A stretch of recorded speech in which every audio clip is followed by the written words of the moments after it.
에베소서 2장 1절에서 3절 시작. 그는 허물과 죄로 죽었던 너희를 살리셨도다. 그때 너희는 그 가운데서 행하여 이 세상 풍조를 따르고 공중의 권세 잡은 자를 따랐으니 곧 지금 불순종의 아들들 가운데서 역사하는 영이라. 전에는 우리도 다 그 가운데서 우리 육체의 욕심을 따라 지내며 육체와 마음이 원하는 것을 하여 다른 이들과 같이 본질상 진노의 자녀였더니. 아멘. 어떤 도박 중독자가 고민을 해요. 어떤 고민이냐면 한 도박을 해서 빚을 8천을 줬어요. 근데 뭐 이 사람 저 사람 막 빌려도 결국은 안 되잖아요. 그래서 가족들에게 이제 들통이 났죠. 다 감추었는데 갚을 수가 없으니까. 근데 되게 그래요. 이 도박 중독자들이 어떤 모습을 보이냐면 가족들한테 다 오픈하고 이제 그나마 이제 가족들이 좀 잘 사는 가족들은 그 돈을 이제 갚아주려고 그래요. 그래서 얼마나 빚졌냐 이렇게 물어보면 꼭 꼬다리를 남겨요. 8천 빚었으면 8천 빚었다 이러는데 7,200 정도 빚졌다. 나머지를 말을 안 해요. 대부분 그래요 보면. 그 왜 말 안 하냐 이러면 8천까지 빚졌다면 나를 정말 괴물로 보고 아내는 나하고 이혼할 거라고 생각을 하는 거야. 그 자기의 기준이죠. 8천을 얘기하면 안 되는 거야. 정말 자기는 정말 나쁜 놈이 되는 거고 7,900까지는 괜찮은가 봐. 느낌이 다르니까. 그래서 갚아줬어. 그러면 이제 가족들은 이 사람이 빚에 대한 무거움과 그거에서 벗어나서 일상을 가볍게 회복하면서 이제 잘 살길 기대할 거 아니에요. 근데 살 수 있겠어요 없겠어요? 1,500원 갚아가지고 다행이다 이러긴 하지만 순간 500이 남아있잖아. 그러니까 이 500 가지고 전전긍긍하는 거야. 한 달 동안은 마음이 좀 평온하고 이제 2달 지나서 이제 그 빚진 거를 어떻게 해결해야 되지 이렇게 생각을 하고 있는 거지. 근데 500은 내가 이래서 저래서 갚을 수 있을 거야 이런 계산을 하고 있었던 거예요. 근데 사실 이게 현실적 계산이 아니거든. 분명히 현실적 계산이 아닌데 자기는 갚을 수 있을 거라고 생각해서 이렇게 자기의 이미지를 그나마 실추하기 싫어가지고 그걸 딱 빼놓는다. 이제 고민해가지고 그럼 이제 가족들이 이상하게 여기는 거지. 이 사람이 다 갚아주는데 왜 그러지? 좀 이렇게 활기차고 가볍게 자기 인생 살았으면 좋겠는데 왜 그늘이 지고 왜 자꾸 멀리 하려고 가족을 이제 이런 느낌이 들겠죠. 고민이 되니까 자연스럽게. 그러면서 나머지 그거를 친구들한테 그거는 그렇게 당장 급하게 갚을 게 아니라서 얘기를 안 했던 거야. 그래서 이제 시간이 지나서 갚으면 되는데 2달 지나고 3달 지나서 친구들한테도 갚아야 되는데 어떡하지 고민하면서 이제 이런 생각이 떠오르는 거죠. 그래도 한번 해볼까? 막 압박감이 드니까 막 갚아야 되는데 못 갚으면 내 수치스럽고 내 친구들한테 할 말도 없고 그러면서 또 이런 생각 드는 거지. 그러면은 여기에서 빚을 사채를 어떤 빚을 져서 여기다 일단 갚아서 지금 당장 좀 이렇게 쪼들리는 마음을 해소해야 되겠다. 이런 생각을 한단 말이에요. 얼마나 어리석은지 몰라요. 이 생각 자체가. 자, 생각해보세요, 여러분. 500을 여기서 빌려서 500을 여기다 갚으면 500은 사라지나요? 사라지지 않는데 자기가 다급하고 막 이 대상에게 막 찜찜하고 이러니까 이 대상에게 찜찜한 것을 막으려고 500을 빌려서 여기다 갚아버린다. 그러면 사람과 사람 관계는 그냥 이자 없이 빌려줄 수 있잖아. 근데 여기는 이자가 붙는 돈을 빌리는 거야, 지금. 그러면 시간이 지날수록 돈이 불어요, 안 불어요? 불지. 500인데 이제 나중에 1,000으로 뿌려놓고 가족한테 또 터뜨리는 거야. 자기가 또 갚을 능력이 없으니까. 가족들이 미치는 거지. 근데 도박 중독자만 이럴 것이냐? 안 그래요, 여러분. 도박 중독자는 하나의 예를 제가 여러분한테 드린 거고 우리도 삶을 이런 식으로 사는 구간이 있어요, 여러분들마다. 정말 어리석게. 근데 도박 중독자는 그때 막 이거에 막 갚아야 되는데 못 갚으면 어떡하지? 진짜 창피하고 막 수치스럽고 막 이거에 갇혀 있다 보니까 이것만 빨리 해결하면 된다고 생각하는 거야. 이게 전체의 흐름을 생각 못하고 생각이 안 드는 거죠. 우리가 막 스트레스 받으면요 그런 생각이 안 들어요. 그냥 당장 이것만 어떻게 해결하고 싶은 거야. 그러면서 상황은 더 키우는 거지. 상황을. 이런 게 우리의 육의 모습이라는 거예요. 육의 모습은 그냥 당장 그 무엇에 두렵고 힘든 그거에만 빠져요. 전체의 흐름을 보지 못하고 내가 이렇게 해서 이렇게 했을 경우에는 뒤탈이 어떻게 날 거라는 것을 생각을 안 해. 만약에 이 도박 중독자가 이렇게 해서 뒤탈이 이렇게 날 거라고 생각하면 그 행동을 했겠습니까? 어차피 잠시 쪼드는 건 없어질지 모르지만 여기에서 장기적으로 쪼들리고 그리고 돈은 더 커지고 아예 이러는 게 낫지. 니들이 날 죽여라. 난 못 갚는다. 이러는 게 더 낫지 여러분. 안 그러겠어요? 오히려 내가 죽는 게 나아. 그냥 미안하다. 내가 갚을 수가 없다. 용서해다오. 날 비난해도 된다. 날 고소해도 된다. 내가 갚을 능력이 없다. 미안하다. 꺼준 사람도 책임이 있는 거지. 도박 중독자인지 알면서 꺼주잖아. 생각을 하지 말아요. 그러니까 다 그냥 각자의 몫이야 사실은. 그러니까 그냥 미안하다. 뭐 이래야지 뭐 거기다 뭘 돈을 빼가지고 여기다 갚어. 우리가 이런 구석이 있어요. 여러분도 한번 찾아보세요. 야, 내가 지금 힘들면 당장 힘든 것만 해결하기 위해서 내 행동과 말이 이렇게 내뱉고 이렇게 선택하고 이렇게 말했을 때 결과가 어떻게 나올 건지 이렇게 후속 미래의 결과치를 예상할 수 있는 게 어른이에요. 아이들은 뒤탈을 생각하지 않고 그냥 질러대는 거예요. 근데요, 이게 청소년 시기는 멋있어 보여요. 아, 쟤는 겁이 없어. 막 질러대. 멋있네. 그게 막 겁도 없어 보이고 되게 멋있어 보이고 하는데 사실은 상당히 어리석은 행동이죠. 분명히 뒤에 무슨 일이 일어날 건데 왜 그 일을 예상하지 못하고 그냥 할까?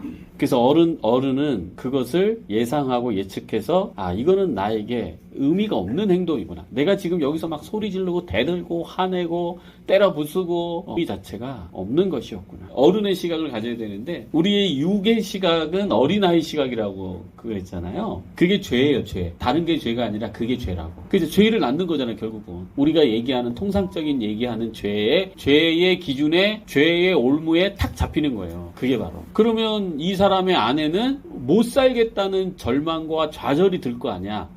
그죠? 이 남편에 의해서. 그러면 이 사람은 아내한테 씻지 못할 죄를 짓고 있는 거지. 다른 사람을 괴롭히는 게 죄라고 그랬잖아요. 보세요. 우리 현행법도 봐봐. 맨 처음엔 법으로 제정이 안 돼요. 사회가 맨 처음에는 이제 문화 수준에 이르러요. 하지 마라. 이거 우리 하지 맙시다. 하고 막 이제 문화를 펼쳐요. 교육도 하고. 원래 이렇게 법이 제정될 때 그런 식으로 제정이 돼요. 대부분 보면. 그래서 하지 맙시다. 막 이러는데 인간들이 계속해. 그러니까 야, 그거 하면 죄가 돼 이제. 이렇게 더 강력하게 제재를 가하기 위해서. 다시 말하면 처벌을 하기 위해서. 죄가 아니면 처벌이 안 됩니다. 이걸 아셔야 돼요, 여러분이.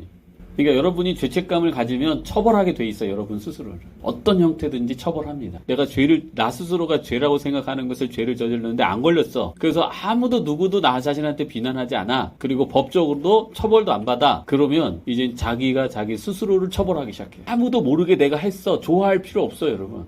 자기가 자기한테 처벌을 하는 상황을 무의식적으로 만들어요. 괜히 핸드폰을 변기에 빠뜨리는 게 아니라니까. 괜히 뭔가를 잃어버리는 게 아니야. 무의식적으로는 이유가 있는 거예요, 그게. 우리가 의식화할 수 없었을 뿐이죠. 자, 그런 정말 리얼하게 얘기하면 멍청한 거죠. 인간이 멍청해요. 우리가 멍청하다니까. 허물과 죄로 죽었던 너희를 살리셨도다. 그 말은 무지하고 어리석고 멍청한 우리들에게 하나님이 지혜자로 또 성숙한 자로 또 영적인 자로 성장할 수 있는 길을 트였다. 그래서 나를 따라오너라. 나를 따라오너라. 뭘 따라오겠어요? 우리가 예수님 뭘 따라갈래요, 여러분? 못 따라갈 거예요. 십자가에 박힐 거예요? 박혀야죠, 우리가. 뭘 박아요? 내 육의 생각. 여러분을 박으라는 게 아니야. 여러분의 육의 생각을 십자가에 못 박고. 그래서 우리가 이제 그게 나로 동일시하고 있으니까 너를 죽이라고 말한 거예요. 그냥 우리가 육신의 생각을 그래서 자기 부인, 자기 판단 이거잖아요. 이거예요, 여러분. 결국 이 판단을 죽여라. 왜 15분 동안 듣는 거야? 여기서 비난할 게 엄청 많지. 여자들이란 뭐 맨날 그래. 항상 늦어 뭘 하는지. 여자란 종족은 아주 믿을 게 못 돼. 막 이러고 막 서로 얘기하고 아니면 막 이제 또 성질을 또 있는 사람은 또 대놓고 얘기할 수도 있잖아. 근데 여자들이 마음이 참 넓어요. 생각도 많고 이렇게 이쁘게 또 챙겨주려고 하고 얼마나 감사해요. 근데 그것도 모르고 막 비난해봐.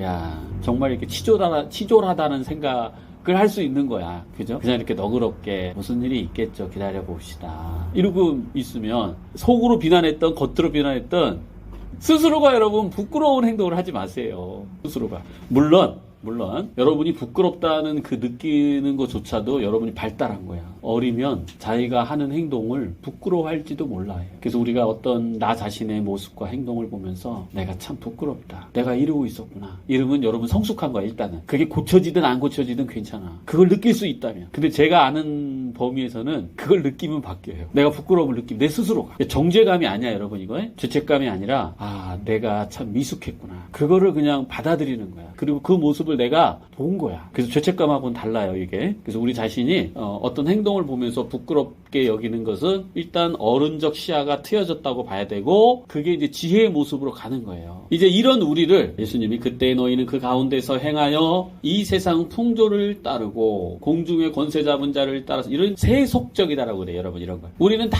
강하고 싶지, 약한 거를 싫어하잖아. 약한 걸 혐오하잖아. 그래서 세게 보이려고 하고 강하게 보이려고. 이게 다 여러분 세상 풍조 아닐까? 많이 가져야 되고 또 많이 가지려고 노력하고, 다 세상 풍조잖아. 안 가지고 있으면 내가 초라해지고. 교회에서도 그래요. 교회에서도 큰 교회 목사님은 되게 존경스러워. 작은 교회는 가봐야 내가 초라해지는 거야. 그래서 작은 교회들을 안 찾고 큰 교회들만 찾으니까 큰 교회들이 부익부, 빈익빈 현상이 일어나는 거지. 자연성의 현상이야, 이것도요. 그래서 작은 교회 목사님들이 되게 컴플렉스를 많이 갖고 있어. 우리 성도들은 뭐 몇 명밖에 안 되고, 우리 성도들은 할머니밖에 없어. 할머니, 할아버지. 이러고 뭐, 교회 재정이 없으니까 뭘 하고 싶어도 할 수가 없어. 뭐 이러면서 우리가 영적인 가치를 추구하는 모습이 아니죠. 성도가 몇 명이 있든, 지하에서 교회를 시작하든, 내가 기쁨으로써 그 행위를 할 것인데, 세속에 놓여 있으면서도 거기서 영적 가치를 추구한다는 아이러니한 현상을 가지면서도 그게 아이러니하지 않다고 생각하는 이상한 무지의 상태. 그러니까 교회가 세상에 빛이 못 되고 있는 부분이 많은 거예요. 그래서 물론 안 그러는 목사님들도 있기는 합니다. 전체가 다는 아니지만, 그러나 상당 부분 그런 세속의 가치에 매여서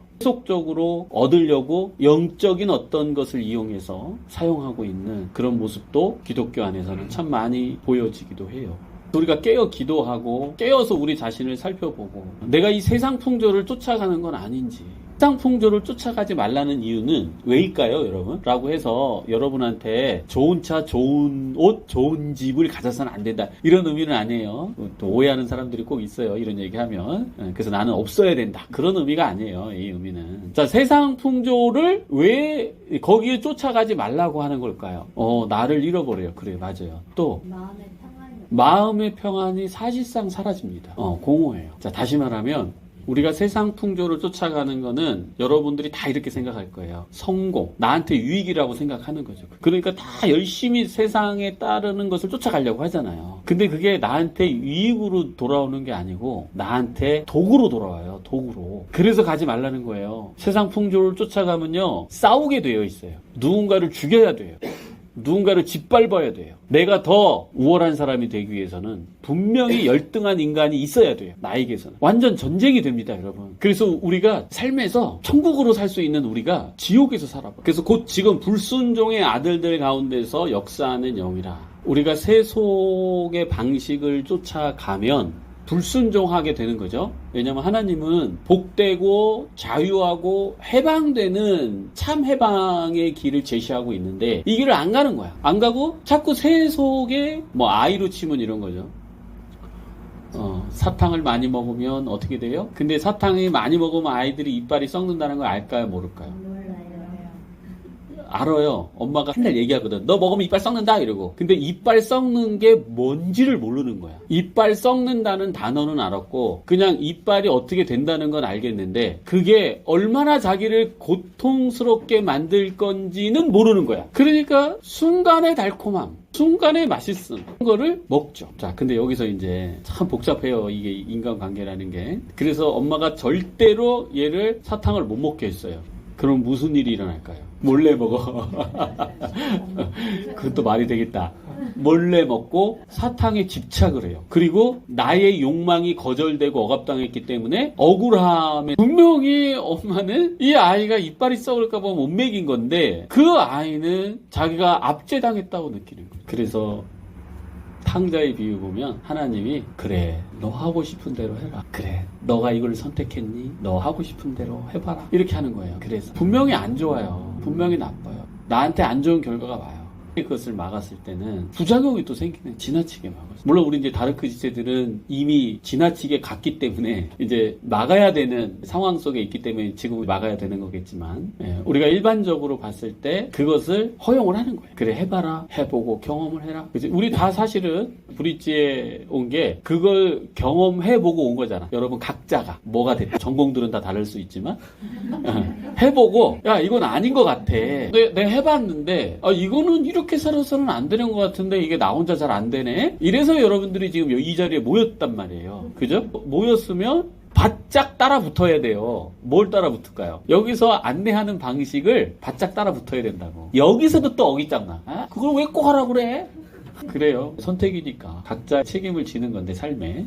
그게 이제 어리석다고 얘기해요, 성경은. 그걸 어리석다고 얘기하는 거거든요. 왜 이런 선택을 하면 고통이 올 줄 알면서도 선택을 하느냐. 예를 들어서 이겁니다. 내가 누군가를 미워하고 판단하면 내 마음이 상심이 되고 평화가 깨질 텐데 왜 나는 계속 하느냐. 이게 어리석다는 거예요. 근데 이걸 어리석다고 생각을 못하죠? 아, 나는 왜 안 되지? 이렇게만 생각하지. 내가 진짜 부끄러운 행동을 하고 있었구나.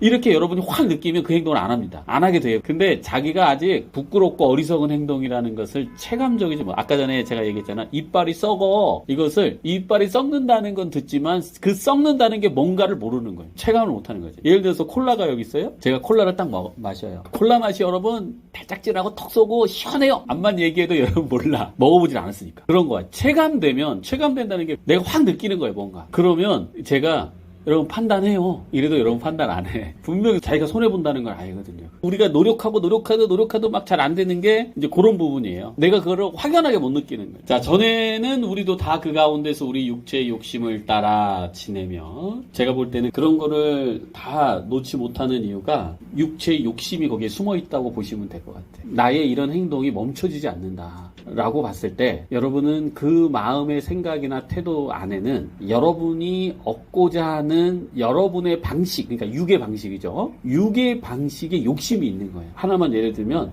내가 다른 사람 비난을 많이 한다. 이런 사람은 무슨 욕심이 있을까? 그 사람을 막 비난하고 싶고 비난할 때 내가 절대적으로 옳고 거룩하고 잘난 사람이라는 그것을 채굴하고 싶은 거야. 육체의 욕심이. 이 못 내려놓지. 자기가 막 잘나야 되는데 잘나려면 어떻게 해야 돼요? 잘나려면. 사람을 느끼려면 항상 대극이 필요한 거야. 대극. 빛이라고 하는 것을 우리가 경험하기 위해서 뭐가 있어야 돼요? 어둠이 있어야 돼. 이게 육의 개념이에요, 여러분.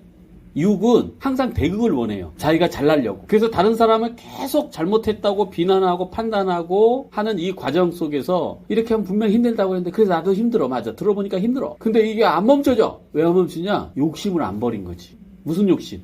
절대적으로 그냥 옳은 수준이 아니야 이게 여러분. 제가 이렇게 상처가 있는 사람들 가만히 얘기 들어보면요 다 뭐가 있냐면 완전히 자기가 신의 상태가 있기를 원해요. 완전한 능력과 전지전능한 능력을 갖고자 원해요. 이제 의식은 잘 못할 거예요 여러분이. 근데 이게 얘기를 타고 이렇게 얘기를 들어가 보잖아요. 그러면 다 그 생각을 갖고 있어요. 내 뜻대로 돼야 되는구나. 전능함. 내가 모든 걸 알고 있어야 되는구나. 전지. 우리가 목사님이 우리가 다 하나님이라고 그랬잖아요. 그럼 우리가 전지전능한 거 맞지 않아요? 이렇게 얘기할 수 있는데 지체라고 하는 것을 얘기했잖아요. 우리가 하나님의 일부이긴 맞으나 예를 들어서 손가락이 뇌라고 얘기하면 안 되죠. 이 전체의 한 몸이기는 하나 각자의 개체, 개성적 요소가 있단 말이에요. 우리는 하나님과 한 몸이에요. 맞아요, 이거는. 근데 마치 내가 전지전능해야 돼 라고 말하는 거는 엄지손톱이 자기가 뇌라고 우기고 있는 거야. 손톱은 나의 일부이긴 하죠. 그래서 그런 거를 여러분 잘 인식하셔야 되고 근데 우리 마음에는 그런 욕심이 있어요. 막 내가 대단해야 된다. 내가 완벽해야 된다. 내가 절대 실수가 없어야 된다. 하면서 자기 자신을 그렇게 만들고 싶은 거야.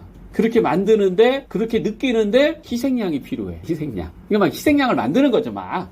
그러니까 그 실체의 그 모습이 아니라 내가 나의 환상 속에서 그렇게 만드는 거예요. 우리 안에 그런 욕심이 있단 말이에요. 궁극적인 욕심이 그거예요, 여러분. 그래서 우리가 인간임을 받아들인다면 마음에 평온이 오기 시작해. 이런 말이죠. 도찐 개찐. 아시겠어요? 네. 그대와 나는 다르지 않다. 다 거기서 거기다. 특별하지 않아. 근데 이럴수록 막 난 특별해지려고 엄청 노력하죠, 우리가. 특별해져. 다 세속적이야, 이런 게. 이런 게 여러분 세속적인 거야. 나는 특별해야 돼. 생각해보세요. 왜 자기 자신이 특별하려고 할까? 못났다고 생각. 그게 못났다고 생각하니까 그런 거야. 그러니까 이게 아이러니하죠. 자기가 가치 없고 못났다고 생각하니까 자기가 신이 되려고 하는 거야, 오히려. 근데 자기가 자기를 좋아하고 자기를 만족스러워지면 신이 되려고 시도조차를 안 합니다. 왜? 그거는 안 되는 거라는 걸 알아요. 안 되는 걸 왜 발버둥 쳐요? 힘들게. 뭐 도찐 개찐이라고 보기 때문에 그냥 누가 실수해도 그래, 아니 그럴 수 있지 않아? 그럴 수 있지. 늦을 수 있지. 사실 여러분 우리가 생각해 보세요. 삶이라는 것은 다 주관적 세상에 갇혀 있는 거예요. 이게 객관적 세상일 것 같지만 사실은 다 주관적 세상이에요. 그래서 누가 늦었다 이러면 다 각자의 주관적 세계관 속에서 늦을 수밖에 없었던 거야. 그리고 그 주관적 세상에 딱 들어가서 왜 늦었는지 보면 충분히 이해가 되는 거지. 그래서 사실상 비난할 게 없는 거죠. 나도 저 위치에서 저 상황에서 저런 생각을 가졌다면 저 행동이 나올 것이었기 때문에 그래요. 뭐 우리가 이렇게 중독이 있다 하더라도 우리가 특별히 중독자로 태어나서 중독된 건 아니거든. 이런 상황에 이런 생각에 이런 경험들을 많이 하다 보니 이런 선택을 할 수밖에 없었던 거지. 그러니까 그거를 우리가 지금은 이제 바꾸기 시작하는 거죠. 이제 그 중독이라고 하는 선택을 하지 않도록 내 마음을 바꾸고 나의 환경을 바꾸고 나의 선택을 바꾸기 시작하는 거예요. 그게 가장 기초적으로 근원적으로 바뀌어야 될 게 바로 무엇이다? 그렇지. 여러분의 마음과 생각을 바꿀 수 있어야 되는데 이걸 바꾸려면 깨어 있어야 돼요. 제가 처음에 도박 중독자 얘기했죠. 무지 속에 있다 보니까 지혜롭게 일 처리를 못하는 거예요. 지금 그냥 자기 어떤 얼굴, 자기 수치만 생각하지 지혜롭게 이것을 바라보지 않고 있는 거예요. 그래서 우리 육체의 욕심을 따라 살지 말아야 오히려 우리가 마음의 평온함을 갖게 되는 거예요. 여러분 인정받고 싶은 그것을 버려보세요. 마음이 평온히 찾아옵니다. 근데 안 버려져. 왜 안 버려질까요? 육체의 욕심, 실체적 죄는 아니라 우리가 죄라고 생각하는 그 죄를 계속 짓는 거예요. 괜히 심령이 가난한 자는 천국에 이저일 것이요 이렇게 말한 게 아니란 말이지. 욕심을 갖지 말고 마음을 비우라는 거예요. 비워라. 놓아라. 그래서 많은 그 성각자들이 놓아라. 손에 쥐고 있던 걸 놓아라. 여러분 손에 뭘 쥐고 있어요? 손에 쥐고 있는 거 여러분 생각해봐요. 그리고 그거를 놓아보세요. 여러분에게 평안이 찾아와. 그리고 이상한 일이 일어나기 시작해요. 무슨 일이 일어날까요? 내가 이걸 놓으면요. 얘가 저쪽으로 멀리 갔다가 뭔가를 다 묻혀서 다시 와요. 그러니까 뿔려서 와요. 뿔려서. 그냥 오는 게 아니에요. 그러니까 잡고 있다는 게 이게 다 좋은 걸 거 아니야. 이걸 왜 안 이루어지지? 난 이걸 이루게 만들겠어. 막 잡고 있어요. 여러분 세상 방식이잖아요. 세상이 뭔가 얻으려면 어떻게 돼요? 막 잡아서 내가 막 모아야지. 근데 성경은 가만히 보면 나눠주고 주라고 그래요. 계속. 나눠주고 줘라. 그리고 오리를 달라면 십리를 가져라 막 이래요. 그게 여러분 숨어있는 그 지혜고요. 진리예요. 그래서 그 길을 쫓아오라고 우리에게 안내해 주시는 거예요. 그럴 때 우리가 죄 없는 상태가 되는 겁니다. 그럴 때 이 지혜를 쫓아갈 때 세속적인 것을 쫓아가면 죄가 있는 상태가 되고요. 세속적인 걸 쫓아가지 않으면 죄 없는 상태가 됩니다. 할렐루야. 이게 그리스도를 쫓아가는 길이에요, 여러분. 그러면 이 그리스도의 길이 쫓아가는데 손해보냐? 아까 전에 얘기했잖아요. 놓으면 손해보는 것 같지만 사실 손해보는 게 아니라니까. 왜 손해보는 걸 하나님이 우리한테 하라고 그러겠어요. 여러분한테 유익이 있고 더 많은 축복이 있기 때문에 그 길을 가라고 말하는 거죠. 그래서 놓으면 한참 멀어져요. 이게 이제 진짜 손해보는 것 같아, 이제 당장은. 근데 한참 멀어졌다가 다시 나한테 돌아오죠. 기도하겠습니다.